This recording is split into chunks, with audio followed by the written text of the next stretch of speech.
বন্ধুরা, এই মুহূর্তে গোটা দুনিয়ার নজর পড়েছে মাত্র দুটি দেশের এয়ার ডিফেন্স সিস্টেমের দিকে। ভারতের নিজের তৈরি আকাশ মিসাইল সিস্টেম আর রাশিয়ার S-400, যা পুরো বিশ্বে আলোড়ন ফেলে দিয়েছে। আকাশ আর S-400 যেভাবে ভারতের জন্য একটা অটুট সুরক্ষা তৈরি করেছে, সেটা দেখার পর এই দুই সিস্টেম বানানো কোম্পানিগুলোর শেয়ারের দাম হু করে বাড়তে শুরু করেছে। এই পরিস্থিতির মধ্যেই এমন একটা বড় খবর সামনে এসেছে, যেটা শুনে পাকিস্তান এবং চীনের হাওয়া টাইট হয়ে গেছে। রাশিয়া ভারতকে এমন একটা প্রস্তাব দিয়েছে, যা শুনে অনেক দেশের ভেতর হইচই পড়ে গেছে। মিডিয়া রিপোর্ট বলছে রাশিয়া ভারতের সঙ্গে মিলে S-400 এর থেকেও অনেক বেশি শক্তিশালী আর উন্নত S-500 এয়ার ডিফেন্স সিস্টেম তৈরি করতে চায়।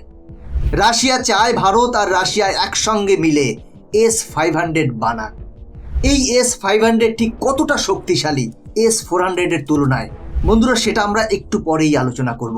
তবে তার আগে সামরিক বিশেষজ্ঞদের মাথায় একটা প্রশ্ন বারবার উকি দিচ্ছে, যে এবার ভারত এবং রাশিয়া একসাথে মিলে কোন বড় এবং ধ্বংসাত্মক খেলা শুরু করতে চলেছে।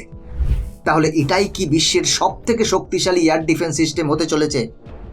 আর S-400 এয়ার ডিফেন্সের তুলনায় S-500 এয়ার ডিফেন্স সিস্টেম ঠিক কতটা শক্তিশালী? কি কি বিশেষত্ব আছে S-500 এ যা S-400 এ নেই? বন্ধুরা, সমস্ত বিষয়টা জানতে পারবেন এই ভিডিও থেকে।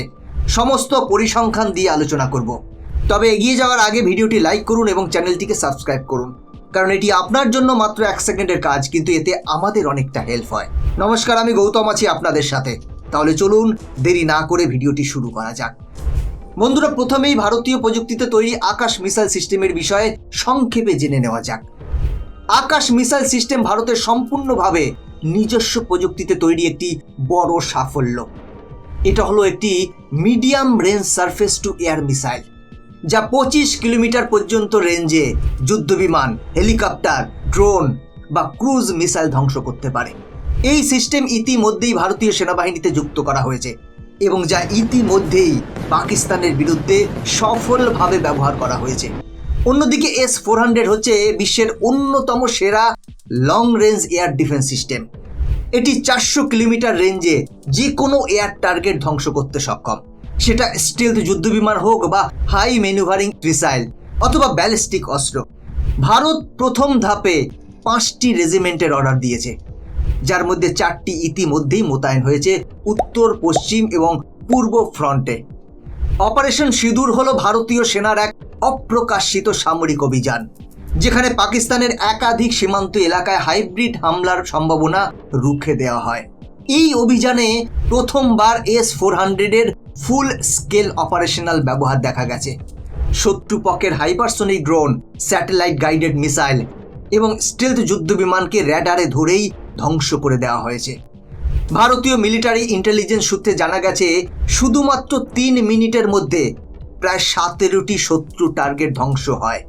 এই ঘটনার পর ভারত রাশিয়াকে আরও বেশ কয়েকটি S-400 অর্ডার দিয়েছে। আর এরপর রাশিয়ার পক্ষ থেকে দেওয়া প্রস্তাব অনুযায়ী ভারত এবং রাশিয়া একসাথে মিলে তৈরি করবে S-500 প্রভৃতি এয়ার ডিফেন্স সিস্টেম। এই সিস্টেম এখনও রাশিয়ার নিজস্ব ব্যবহারে সীমাবদ্ধ, কিন্তু রাশিয়া চায় ভারতের সাথে মিলে এই প্রযুক্তিকে আরও বেশি অ্যাডভান্স করে তুলতে এবং আন্তর্জাতিক মার্কেটে রপ্তানির জন্য প্রস্তুত করতে। এই অংশীদারিত্ব বাস্তবায়িত হলে ভারত হবে প্রথম দেশ যার মাটিতে S-500 তৈরি হবে। এতে শুধু মেক ইন ইন্ডিয়ার জোর বাড়বে না, বরং ভারতীয় প্রতিরক্ষা ইন্ডাস্ট্রি হবে আত্মনির্ভর এবং বিশ্ববাজারে প্রতিযোগিতার যোগ্য। বন্ধুরা, এবারে আসুন জেনে নিই S-400 এবং S-500 এর ক্ষমতার পার্থক্য। রাশিয়ার দুটি অতি শক্তিশালী এয়ার ডিফেন্স সিস্টেম S-400 এবং S-500 আজকের আধুনিক যুদ্ধের বিপ্লব ঘটিয়ে দিচ্ছে।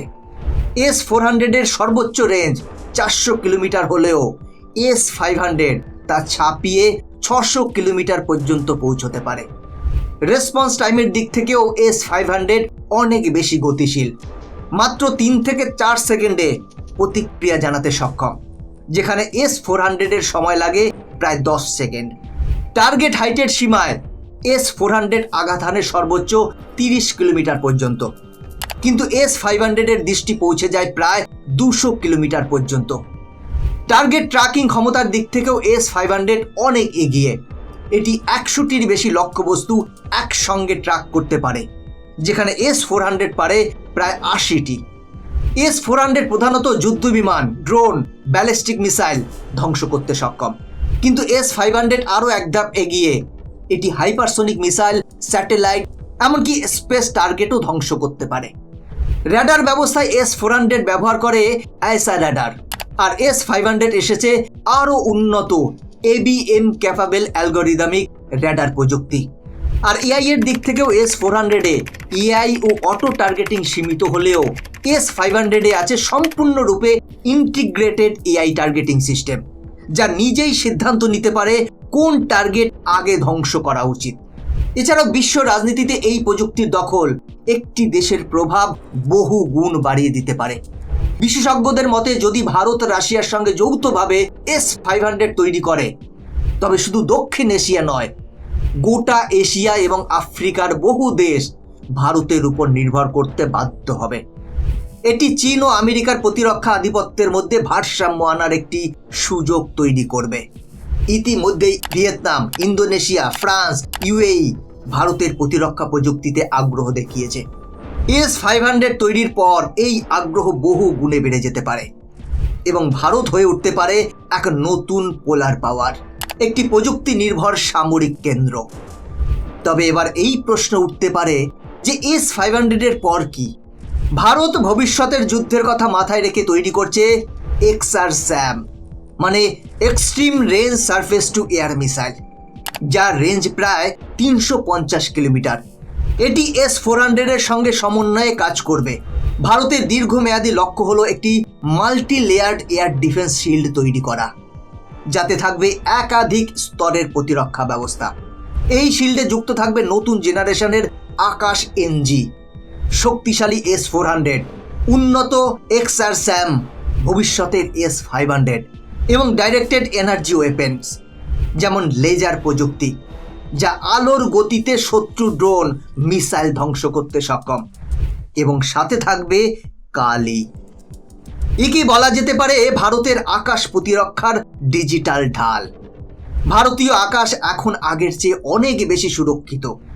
ভারতের এই আকাশ প্রতিরক্ষা বিপ্লব কেবল সামরিক শক্তি বৃদ্ধি নয়, বরং কূটনৈতিক ও অর্থনৈতিক ক্ষেত্রেও গভীর প্রভাব ফেলবে। চীনের আগ্রাসন, পাকিস্তানি সন্ত্রাসবাদ এবং স্পেস ও সাইবার যুদ্ধের মতো নতুন যুগের হুমকির বিরুদ্ধে এই প্রযুক্তিগুলো একসঙ্গে গড়ে তুলছে একটি ত্রিমাত্রিক ঢাল।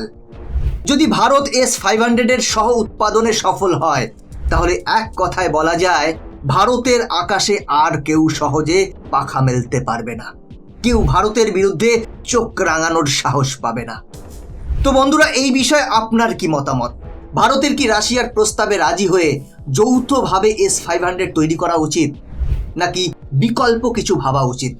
আপনার মতামত কমেন্ট করে জানান। বন্ধুরা, আজকের ভিডিও এখানেই শেষ করছি। এরকমই ইনফরমেটিভ ভিডিও দেখার জন্য চ্যানেলটিকে সাবস্ক্রাইব করে বেল আইকনটি প্রেস করে রাখুন। দেখা হচ্ছে পরবর্তী ভিডিওতে। জয় হিন্দ।